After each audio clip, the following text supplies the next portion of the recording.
video kali ini, saya ingin menjelaskan program C++ yang saya buat dari mata kuliah algoritma dan pemrograman 2. Ada dua pemrograman yang akan saya jelaskan di video kali ini. Langsung saja ke penjelasan program pertama, yaitu program C++ untuk menghitung dua buah bilangan. Baris ke-1 yaitu include. IOStream berfungsi mengimpor library IOStream yang digunakan untuk operasi input dan output seperti cin dan cow. Baris kedua yaitu using namespace. Using namespace berfungsi agar kita tidak perlu menuliskan setiap kali penggunaan fungsi dari library standar C++. Baris ketiga yaitu int main. Itu fungsi utama dari program C++, lalu mulai dijalankan dari fungsi main.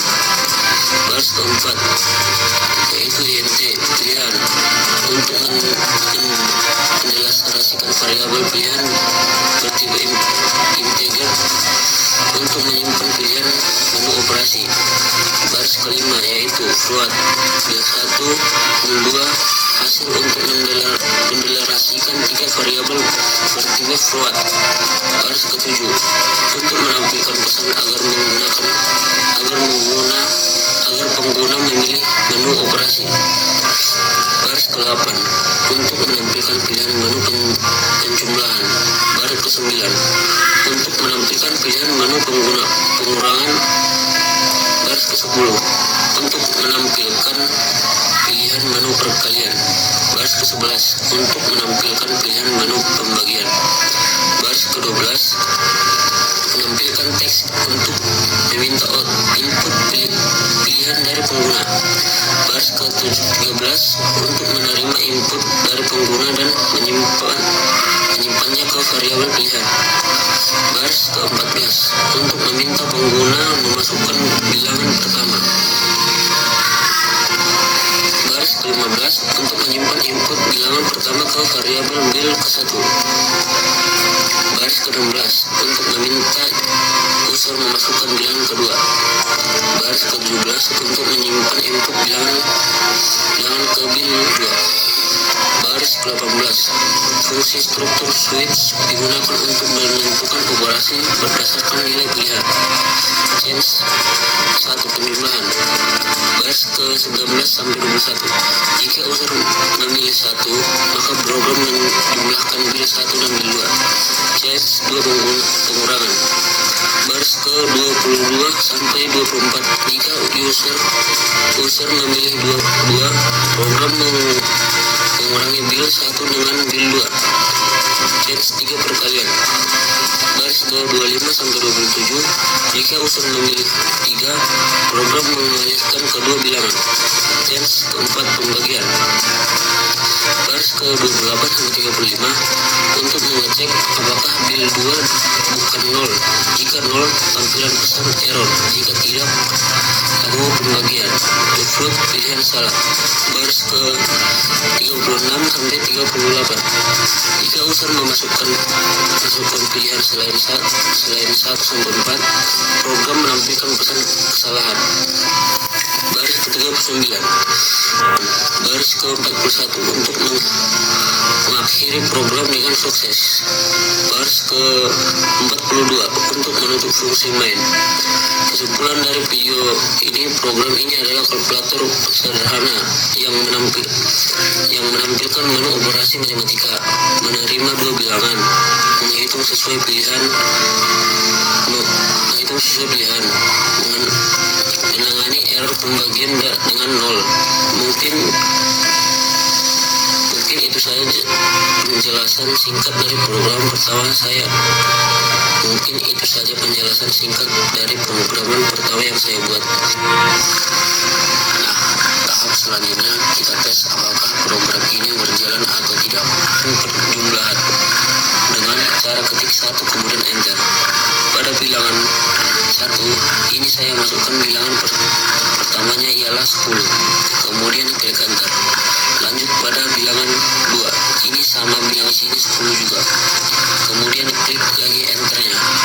Nah, inilah hasil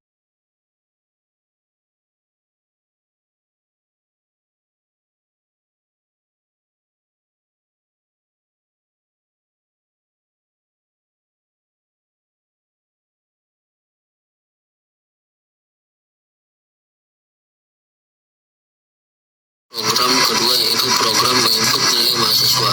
Langsung saja ke penjelasannya.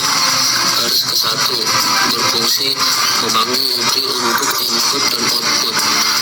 Baris kedua, berfungsi memanggil libri agar bisa menggunakan tipe data string. Baris ketiga, berfungsi memanggil libri untuk mengatur format tampilan output, misalnya jumlah angka di belakang koma. Baris keempat, agar tidak perlu menulis std di depan count, sin, dan string. Baris kelima, fungsi utama tempat program dimulai dijalankan. Baris keenam, berfungsi mendeklarasikan variabel bertipe string untuk penyimpanan data mahasiswa, nilai huruf, dan keterangan. Baris ke-7, berfungsi mendeklarasikan variabel bertipe float untuk menyimpan nilai dan nilai akhir. Baris ke-8, berfungsi menampilkan judul input data mahasiswa. Baris ke-9, berfungsi menampilkan teks permintaan input nama mahasiswa. Baris ke-10, berfungsi menampilkan teks permintaan input npm. Baris ke-11, berfungsi menampilkan teks permintaan output program studi. Baris ke-12, berfungsi menampilkan teks permintaan input mata kuliah. Baris ke-13, menampilkan judul bagian input nilai. Baris ke-14, berfungsi menampilkan permintaan input nilai kehadiran. Baris ke-15, berfungsi menampilkan permintaan input nilai tugas. Baris ke-16, berfungsi menampilkan permintaan input nilai kuis. Baris ke-17, menampilkan permintaan input nilai UTS. Baris ke-18, menampilkan permintaan input nilai UAS. Baris ke-19, berfungsi menghitung nilai akhir berdasarkan bobot masing-masing nilai. Baris ke-20, berfungsi mengecek apakah nilai akhir lebih besar atau sama dengan 85. Baris ke-21, berfungsi memberikan nilai huruf A. Baris ke-22, berfungsi memberikan keterangan kelulusan.